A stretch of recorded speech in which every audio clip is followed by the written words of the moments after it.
What's up, everyone, and welcome to Classic Video Review. This is the place where I review a movie each and every single day. I do a mix between VHS, which is primarily what I've been doing, but now I've moved on to doing some DVD stuff. And again, today we're going to do another DVD, and this is, in my personal opinion, the greatest comic book movie ever made. This movie made me excited, nervous. At the end of it, I cried. I did. A few tears went down. This had it all for me. This was perfect. I remember I went opening day and seeing this, day one. I have read the comic, which is vastly different, but kind of the same idea. And that is Logan. So, she has back here, just a real small bit of, what was her name, like X-23? So, Wolverine is an old man now, much older. His adamantium that is bonded into his bones is poisoning him, killing him. Basically, the thing that's made him indestructible is now taking away his healing factor, and so he's getting sick, and every time when his claws come out, it's super painful. He can take bullets and stuff, but like when it pushes out, it really takes some time, and it hurts. All of the X-Men are dead. Professor Xavier, something happened with his mind, started getting like dementia or Alzheimer's and just wiped them all out.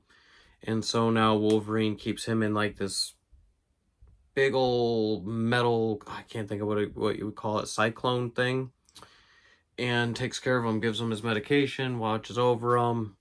It's sad, but he's in there. So Patrick Stewart does return. Hugh Jackman, of course, is Wolverine.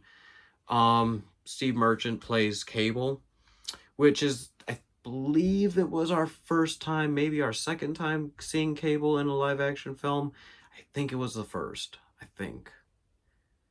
Yeah. If there was, it was of no importance in any of the other ones, but I believe this was like the one and only time. And it's basic. You know, like Cable, he can't go out in the sunlight. Sun's basically the thing that kills him, destroys him. He does have some psychic powers and whatnot, but at the end of the day, against what they go up against, he's basically useless.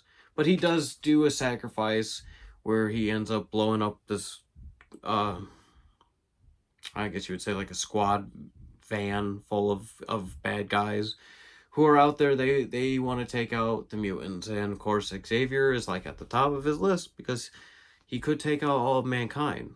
I mean, his little attacks, they happen while they're on the road. This turns into eventually a road trip between Patrick Stewart, Hugh Jackman, and the clone of Wolverine, you guess you could say. She has like two claws that come out. She's very much like him, animalistic, crazy. And so he wants to help save her by taking her to where she believes are these X-Men, or these other mutants, which she read from an X-Men comic book. It's all kind of like teasing itself, but it is a very emotional story. Seeing, I mean, for me personally, X-Men was one of the first. It was the first DVD I ever watched. It was one of the first superhero movies that were live action that I ever watched. I think the only one maybe might have been different would have been Spider-Man. Can't remember which one I saw first. But I've grown up with Hugh Jackman as my Wolverine all these years, watching all these films. A lot of them seen him in the movie theater, first day. And so then to see the story of like, oh, you know where this is headed, and it heads there.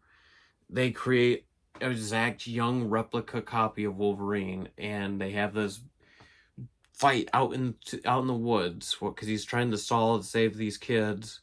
He's taking these injections that kind of bring back like his energy and youthfulness, but it only lasts so long, and he takes large doses of it.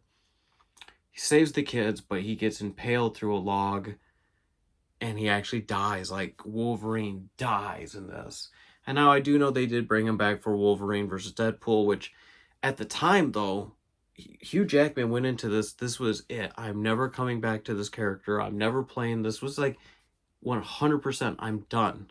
And Patrick Stewart, his character, Professor Xavier, he gets killed by the Wolverine copy.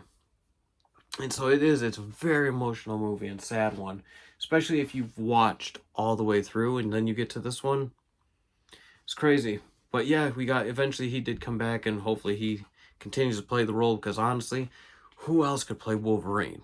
I know they teased Henry Cavill in that one in Deadpool versus Wolverine, but realistically, like, who could really do it?